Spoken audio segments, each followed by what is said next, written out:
Back to back average movies తో continue అవుతున్న Salman Khan big success కోసం వెయిట్ చేస్తున్నారు. సికందర్ తో ఆ సక్సెస్ వస్తుందని ఎక్స్పెక్ట్ చేసి రిస్క్ చేసి మరి ఆదివారం సినిమా రిలీజ్ చేశారు సల్మాన్ ఖాన్. మరి సల్మాన్ అనుకున్నట్టు సక్సెస్ అయిందా? మళ్ళీ సినిమా కెరీర్ కి జర్క్ ఇచ్చిందా?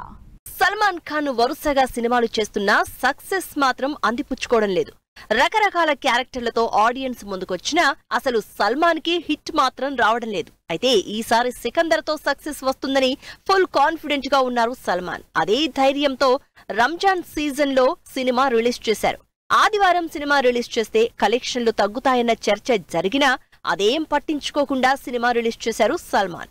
అయితే 3 రోజులకు 75 కోట్లు రాబట్టిన సికందర్ సల్మాన్ ఖాన్ కి జర్క్ ఇచ్చింది. ఆదివారం ఓపెనింగ్ డే తో పాటు సోమవారం కలెక్షన్లు బాగానే రాబట్టింది సికందర్ మూవీ. అయితే మంగళవారానికి ఫుల్ గా కలెక్షన్లు డ్రాప్ అయ్యాయి. మరోసారి సల్మాన్ తన కెరియర్ లో బిలో యావరేజ్ టాక్ అందుకున్నారు. నిజానికి సల్మాన్ ఖాన్ వరుసగా ఫ్లాపుల్లోనే ఉన్నారు. బిగ్గెస్ట్ హిట్ కోసం కొన్నాళ్లుగా వెయిట్ చేస్తున్నారు. దీనికోసం సౌత్ కథల్ని, సౌత్ డైరెక్టర్లని అప్రోచ్ అయ్యారు. వాళ్లతో సినిమా చేశాక కూడా సక్సెస్ కొట్టలేకపోయారు సల్మాన్ ఖాన్.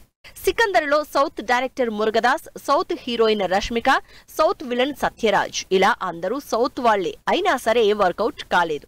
సౌత్ వాళ్ళు బాలీవుడ్ సినిమాల్ని చూడడం లేదంటూ మొన్నీ మధ్య కామెంట్ చేసిన సల్మాన్ ఖాన్ రొటీన్ సినిమాలు చేస్తే జనాలు చూడరు అని, ఇంట్రెస్టింగ్ కథల్ని ఆడియన్స్ కి చెప్పాలని స్టేట్మెంట్ ఇచ్చారు. తీరా సికందర్ అంతగా ఆకట్టుకోకపోవడంతో సల్మాన్ ఖాన్ ని ఈసారి మంచి సినిమా చేయమంటూ కామెంట్ చేస్తున్నారు నెటిజన్స్. మరి భారీ సక్సెస్ కొట్టాలన్న సల్మాన్ కోరిక ఎప్పుడు తీరుతుందో ఏంటో అని వెయిట్ చేస్తున్నారు ఫ్యాన్స్.